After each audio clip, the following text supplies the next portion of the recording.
Hi everyone, I'm Reading with Jack and today I'm here with my bookshelf tour for 2015. Finally, the long-awaited bookshelf tour which for some reason I have procrastinated filming. Why do I procrastinate filming the most popular, the most entertaining, fun videos? I don't really know, but I have procrastinated, but I'm here today and I am going to be filming. At the moment my bookshelves are arranged in rainbow colours, which is okay for some people don't like it, but for me I just really like the way it looks. I love presenting my books in a colourful and dynamic way, so hopefully you'll be able to keep up. And I know the series are not together, so it's a little bit confusing for some people, but that's just how it is right now. There are definitely a lot of books on the shelf and they're definitely very crowded, so I won't be able to talk about each one in a lot of depth, otherwise the video would be hours and hours long. But if you'd like to know about any of the books on my shelf in a little bit more detail, definitely leave a comment down below in the description and I will respond as soon as possible. But without further ado everyone, let's get going and let's look at these books. Quickly before I start, this is what the bookshelf looks like in general, and I hope that you can see all the different colours there. Some of it is a little bit messy and a little bit crowded, but I think in general the colours do look quite nice, and hopefully you think the same. So at the top of the shelf I have a few different French plays from the 17th century. Well, the actual books are not from the 17th century, but they were written in the 17th century. So we have Don Juan by Molière, L'Illusion comique by Corneille, Andromaque by Racine, Britannicus by Racine, Cinna by Pierre Corneille. And Cinna is obviously the name of a character in the Hunger Games, so I'm sure it's a great play and I haven't even read it yet. Tartuffe by Molière, Horace by Corneille, Le Bourgeois Gentilhomme by Molière, Berenice by Racine, Le Misanthrope by Molière, which is my favourite. It's an amazing, amazing play. Phèdre by Racine, and Le Cid by Corneille. The next few books here, as you can see, are really nice spines because they're Penguin English Library editions, which I go crazy about, and I really need more of them. We have Great Expectations by Charles Dickens, Frankenstein by Mary Shelley, Wuthering Heights by Emily Bronte, and The Tenant of Wildfell Hall by Anne Bronte. Here we have The Perks of Being a Wallflower by Stephen Chbosky, Legend by Marie Lu, and Divergent by Veronica Roth. And then here you can just see Iona by Alison Goodman, which is the second book in the Eon duology. Moving along a little bit, I have no idea how shaky this camera is going to be, but move along a bit and we can see Unwind by Neal Shusterman, The Scorched Trials by James Dashner, Wolf Brother by Michelle Paver, A Dangerous Path by Erin Hunter, Dark River by Erin Hunter, Ready Player One by Ernest Cline, Clockwork Angel by Cassandra Clare, and Clockwork Princess by Cassandra Clare. I just love those two books together, they look great. I love the design of Cassandra Clare books. And then we have Night Whispers by Erin Hunter. Here we have Order of the Phoenix by J.K. Rowling, If I Stay by Gail Forman, Shadow and Bone by Leigh Bardugo, Insurgent by Veronica Roth, Warriors Power of Free, The Sight by Erin Hunter, then some glasses, which I'll move along, they're not even real glasses. We have Dawn by Erin Hunter and Sunset by Erin Hunter. Here we have Crooked Star's Promise by Erin Hunter. Yes, a lot of Erin Hunter books on the shelf, I'm aware, I used to be obsessed. Code of the Clans by Erin Hunter and the Mountains Echoed by Carlo Tassaini, which is an amazing, amazing book. I love Carlo Tassaini's writing style. So now onto the blue part of the rainbow shelves. We start with Forest of Secrets by Erin Hunter, The Maze Runner by James Dashner, City of Ashes by Cassandra Clare, Running on the Cracks by Julia Donaldson, and then here we have Dickens at Christmas by Charles Dickens, which is basically a collection of all of his Christmassy stories. Midnight by Erin Hunter, Fell by David Clement Davis, Deathbringer by Derek Landy, A Novel Bookstore by Laurence Cosset, which is a French author, so that's awesome, but it is actually in English, it was translated. And then Allegiant by Veronica Roth, which is so controversial, the ending is just not really something that I like. And Harry Potter and the Philosopher's Stone by J.K. Rowling, Eragon by Christopher Paolini, The Quest Begins by Erin Hunter, Blue Star's Prophecy by Erin Hunter, Skyclan's Destiny by Erin Hunter, Wolf's Angel by M.D. Lachlan, The Assassin's Blade by Sarah J. Maas, and Watership Down by Richard Adams. Under here I have two more books. I've got Firebringer by David Clement Davis and Northern Lights by Philip Pullman. The top of here I have The Kite Runner by Carlo Tassaini, The Prisoner of Heaven by Carlos Luis Zafón, Mr. Penumbra's 24-Hour Bookstore by Robin Sloan, which was my favourite book of last year. It is absolutely perfect. The Medusa Project The Hostage by Sophie Mackenzie, Moonrise by Erin Hunter, Outcast by Erin Hunter, Hunter, The Fourth Apprentice by Erin Hunter, Owen Colfer's Artemis Fowl, Catching Fire by Suzanne Collins is obviously amazing, Pretties by Scott Westerfeld, The Hunted by Sophie Mackenzie, Maximum Security by Robert Muchamore, Where Things Come Back by John Corey Whaley, The Fault in Our Stars by John Green, and The Forgotten Warrior by Erin Hunter again. Here we have some more amazing books. I have Throne of Glass, Crown of Midnight and Heir of Fire by Sarah J Maas. Because the series has a similar cover for all of the different books, it's really nice that I can actually put them in series here. They are just amazing, amazing, amazing books, and they're all signed because I met Sarah J Maas in August. The Knife of Never Letting Go, The Ask and the Answer, and Monsters of Men, all by Patrick Ness, part of the Chaos Walking series. Double Cross and Knife Edge by Mallory Blackman. The Angel's Game by Carlos Ruiz Zafón, and The Sight by David Clement Davis. So moving on to the next part of the shelf, we have some green books, and to start at the top here, it is Clockwork Prince by Cassandra Clare, which is the second book in the Infernal Devices trilogy, Oliver Twist by Charles Dickens, Long Shadows by Erin Hunter, Mortal Coil by Derek Landy, The Hobbit by J.R.R. Tolkien, Harry Potter and the Deathly Hallows by J.K. Rowling, Inheritance by Christopher Paolini, which is the fourth and final book in the Inheritance cycle, Rising Storm by Erin Hunter, Oathbreaker by Michelle Paver, and Fading Echoes and Into the Wild, both by Erin Hunter again. And then here actually there is another Erin Hunter book, but it's actually a French copy. It's La Guerre du Clan, Retour et l'État Sauvage, which is basically the Into the Wild copy in French, which is awesome because reading books in French is really useful to practice languages skills. At the top here we have The Shadow of the Wind by Carlos Ruiz Zafón, which is an amazing, amazing bookish book which I completely recommend. Black Beauty by Anna Sewell, The Book Thief by Marcus Zuzak, Life of Pi by Jan Martel, The Prince of Mist by Carlos Ruiz Zafón, and then if we go a bit down here we have Harry Potter and the Prisoner of Azkaban by J.K. Rowling, The Tiger Warrior by David Gibbons, City of Bones by Cassandra Clare, which is the first book in the Mortal Instruments I was going to say trilogy, it's a series, and then Cutting for Stone by Abraham Verghese, Extras by Scott Westerfeld, Give a Dog a Home, How to Make Your Rescue Dog a Happy Dog, and The Rescue by Sophie Mackenzie.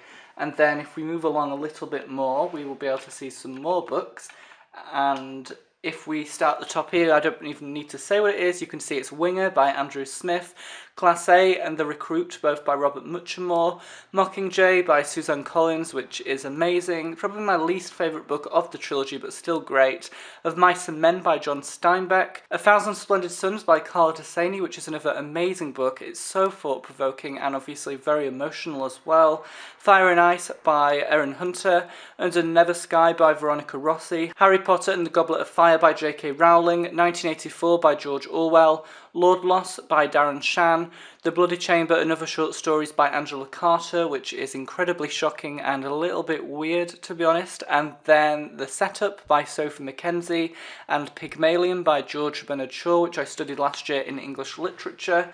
And then if we go to the top of this bit, we have Harry Potter and the Half-Blood Prince and Harry Potter and the Chamber of Secrets, both by J.K. Rowling of course. And then we have Eldest by Christopher Paolini, Battle Royale by Koushun Takumi, City of Glass and City of Fallen Angels, both by Cassandra Clare, Eon Rise of the Dragon Eye by Alison Goodman, Outcast by Michelle Paver, Sunrise by Erin Hunter, Fahrenheit 451 by Ray Bradbury, and finally Warriors Cats of the Clans by Erin Hunter. Now moving on to the part of the shelf with some black coloured books, which I also think looks really effective. We have Miss Peregrine's Home for Peculiar Children and A Hollow City by Ransom Riggs, The Darkest Minds by Alexandra Bracken, and The Archive by Victoria Schwab, Angel Fall and World After by Susan E., The Fifth Wave by Rick Yancey, Percy Jackson and the Lightning Thief by Rick Riordan, and Percy Jackson and the Sea of Monsters by Rick Riordan, you can just see there. And then here we have Death Note Volumes 1 and 2, it's the Black Edition by Tsumi Oba and Takeshi Obata, I don't think I've said that right. The Chronicles of Narnia by C.S. Lewis, which is a bind-up of all of the different books, and The Power of Six by Pittacus Law, which is the second one in the Lorien Legacies. At the top here we have The Name of the Wind by Patrick Rothfuss, a book which I always procrastinate reading, The Catcher in the Rye by J.D. Salinger, Afterworlds by Scott Westerfeld, The Forsaken by Lisa M. Stas, or Stas A. I always like saying Stas A because it just sounds more amazing. And then we have Wool by Hugh Howey, which is the first book in the Silo trilogy. I really want to read that soon. And then the best trilogy ever, of course, The Hunger Games, Catching Fire, and Mockingjay, all by Suzanne Collins. And again, another edition by Suzanne Collins of the same book. It's just a different cover, and I had to collect them all because, you know, you have to do that if you're a big fan of a series. And then moving along a bit, I'm sorry this is probably really bad. This part of the shelf is a little bit of a mess, and I'm sorry that it's a little bit reflective with the sun. You can't really see all of the books properly, but we start here with The Hunger Games Companion Guide by Louis H. Gresh, Ajax Penumbra 1969 by Robin Sloan, The Hunger Games by Suzanne Collins, yes, another edition, Time Riders, Day of the Predator, The Doomsday Code, and The Eternal War, all by Alex Scarrow, and I haven't actually yet read any of them, so that's kind of terrible. Then we have Studying Pan's Labyrinth by Tanya Jones, and Pan's Labyrinth, it's kind of like just a general overview of the film by BFI Film Classics.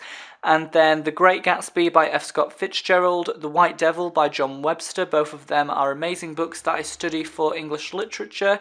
Then we have Changes by J.M. Coulon, The Whale Kingdom Quest by Ming Wei, and The Motives Trilogy by Harriet Alder. Behind these, yes, I had to pile some books, we introduce ourselves to the Gone Trilogy. Actually, it's a series, but I've only got 3 here, by Michael Grant. The first one is actually Gone, Hunger and Lies. For some reason, I put them the other way around. Who knows why I did that?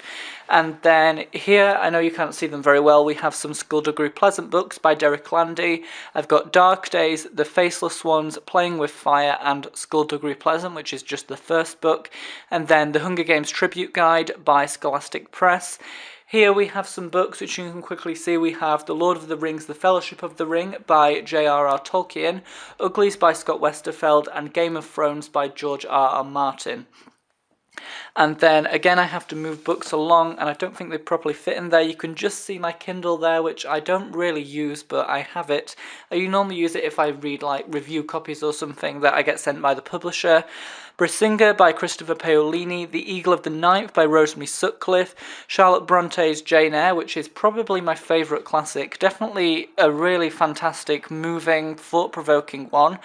The Death Cure by James Dashner, Prodigy by Marie Lu, and City of Lost Souls by Cassandra Clare. Now I actually have to move these back before I go to the next shelf, otherwise I will get annoyed that they're not in place, even though they're a bit of a mess anyway. For the last shelf, I'm a little bit sorry that the angle isn't as good. It's just because I couldn't really get the tripod down far enough, because this shelf is basically on the floor, and we can just about see Maximum Ride, The Angel Experiment by James Patterson, More Than This by Patrick Ness, and then we have 2 more Erin Hunter books. We have Twilight and Starlight, and then Looking for Alaska by John Green, We Were Liars by E. Lockhart, Spirit Walker by Michelle Paver, Holes by Louis Satcher, Through the Evernight by Veronica Rossi, and Specials by Scott Westerfeld. Then we have 2 books by Jen Campbell, who is a booktuber, so definitely go and check out her channel. She is amazing and so interesting. I have the Bookshop book twice. The reason why I have it twice is because I won a giveaway with this book, and I also got it for Christmas before winning the giveaway, so it was kind of strange, but I have 2 of them. And then The 13th Tale by Diane Setterfield, which is another very bookish book. Just look at all those bookish books together. There are only 3 of them, but they are so bookish. So obviously if you like reading, they are perfect books for you. The Raven Boys by Maggie Stiefvater, Checkmate and Noughts and Crosses by Mallory Blackman, and then we have a Warrior's Field Guide called Secret of the Clans by Erin Hunter, The Last Hope and Sign of the Moon by Erin Hunter, Battle Royale by Koshun Takumi. That is the new translated edition. It's kind of improved a little bit since the last one that was up on my shelf before. Eclipse by Erin Hunter and Battles of the Clans by Erin Hunter. Then we have to move on a little bit more. Oh my gosh, the camera is actually falling. This is quite terrible. This last bit of the shelf is actually really hard to get a good camera angle on, but I will hold it up a little bit like that. You can firstly see The Air Affair at the top by Jasper Ford, A Monster Calls by Patrick Ness, Bleach Volumes 4, 5 and 6 by T. Kubo, which is like a bind-up of them, I Am Number 4 by Pittacus Law, The Wide Sargasso Sea by Jean Rees, Champion by Marie Lu, Soul Eater by Michelle Paver, Shades of Grey by Jasper Fforde, Warhorse by Michael Morpurgo, The Darkest Hour by Erin Hunter. Then I have The Kite Runner by Carla Tassini. It's just a different edition really. It was a really cheap one that I got before I had the other one that I showed before. Weird Things Customers Say in Bookshops by Jen Campbell. Will Grayson by John Green and David Levithan, which I really don't like, I'm sorry. I Hunt Killers by Barry Liga, and finally at the bottom you can just about see Much Ado About Nothing by Shakespeare. And then this last little bit is really hard to see, I'm sorry, it's so shadowy, it's terrible. We have The Medicine by John Martindale, and then I have a collection of bookmarks which I will move away if I can so you can see the books. Then I have at the top, I have some Redwall books. I've got Martin the Warrior, Outcast of Redwall, The Bellmaker, Matimeo, The Long Patrol, and Redwall itself, which is just the original one by Brian Jakes. Lord of the Flies by William Golding. Then I have some more Warriors books. These are actually manga editions. I've got Warriors Return, The Lost Warrior, The Rise of Scourge, and Warriors Refuge. Then Invisible City by M.G. Harris, which is in a very bright, shiny orange cover. Bleach Volumes 1, 2, and 3 by Teet Kubo, which is the bound-up. Then you can just about see under there Hachiko Waits by Leslie Newman. Then I have a book here called The Loop by Nicholas Evans, which is in the way of seeing the final book, which is Firestar's Quest by Erin Hunter. So yes, that is really everything. So everyone, that was my bookshelf tour for 2015. I hope you liked it and you like the look of my shelves. Here they are one last time. I'm sorry the camera angle is quite bad, but you can see all the different colours, which hopefully looks quite effective and quite dynamic. So thank you so much for watching everyone. I really appreciate this, particularly if you watch right until the end, and I will see you all again in my next video.